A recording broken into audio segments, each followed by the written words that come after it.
Hi everyone, welcome to Simply Fit Canada's Training Tips. I'm Kevin Frost. In today's tip, we're going to be talking about anterior knee pain in relation to weight training. I'm going to try to explain why it happens, and then I'm going to try to tell you how to prevent it or even alleviate it. So first, let's look at the three most common causes of anterior knee pain. When you apply compressive force greater than 90 degrees of flexion in an open chain exercise like the leg extension, this puts an enormous stress on the patellofemoral joint, that kneecap. So unless you're a bodybuilder,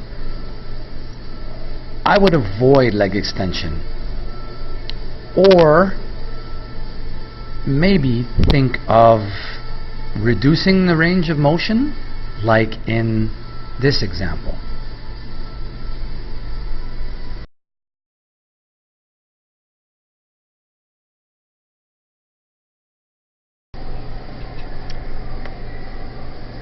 When you're training, there can be many exercises where the knees go past your toes, like in a lunge and a squat.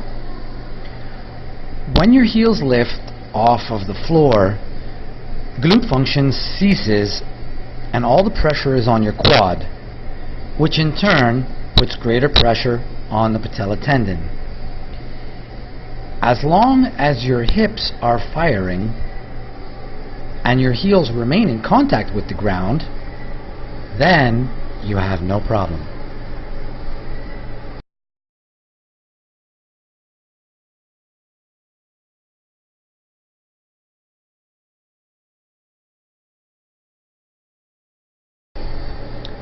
Many times you won't see a valgus collapse until you start squatting or deadlifting very heavy. Now, a lot of times, as in the example above, your heels come off the ground also. So usually when your heels elevate, your knees buckle.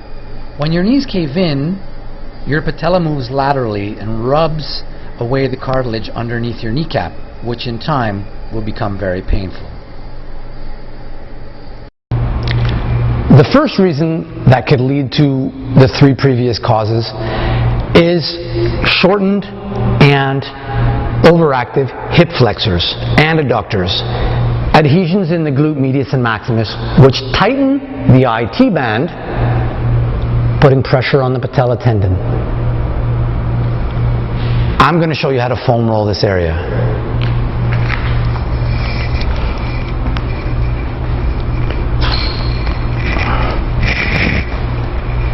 First, you want to start with the glute max and just roll back and forth.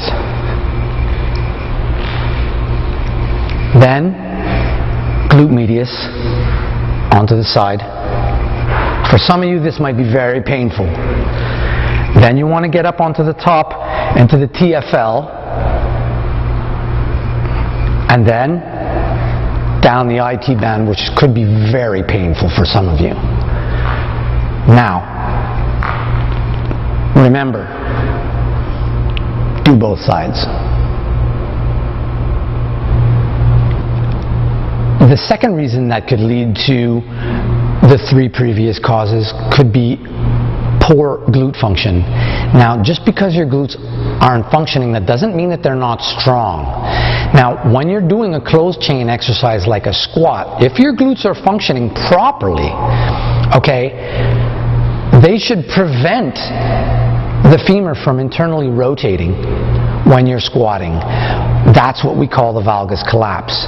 Now, a way to strengthen those external rotators of the hips would be deadlifts with bands around your knees. One-legged deadlifts, box squats with bands around your knees are another amazing exercise.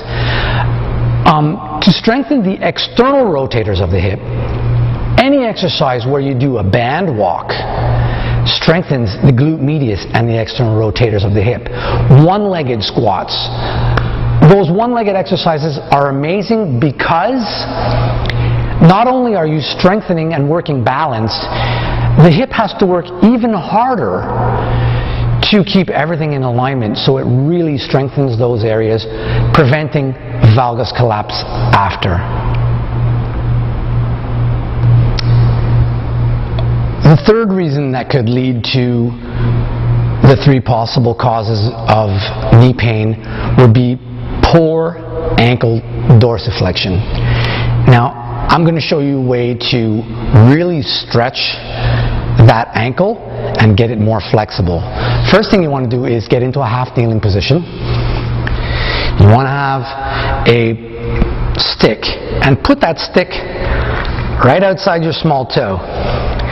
And then you put your knee on the outside of that stick, and all the time keeping your heel on the ground, you want to lean forward. Now this supinates the ankle and really stretches the ankle. This is a great stretch, and it'll give you a lot more flexibility and strength in the ankle.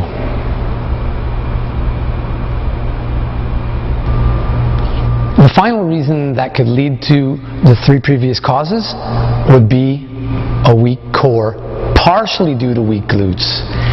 And that's going to prevent you from squatting with your hands above your head and really also sitting back into that squat.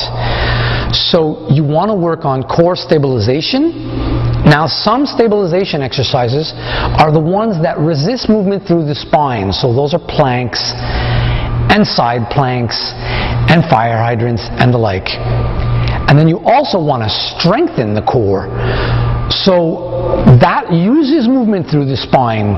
Exercises like crunches, leg lifts, and hyperextensions will help strengthen the core.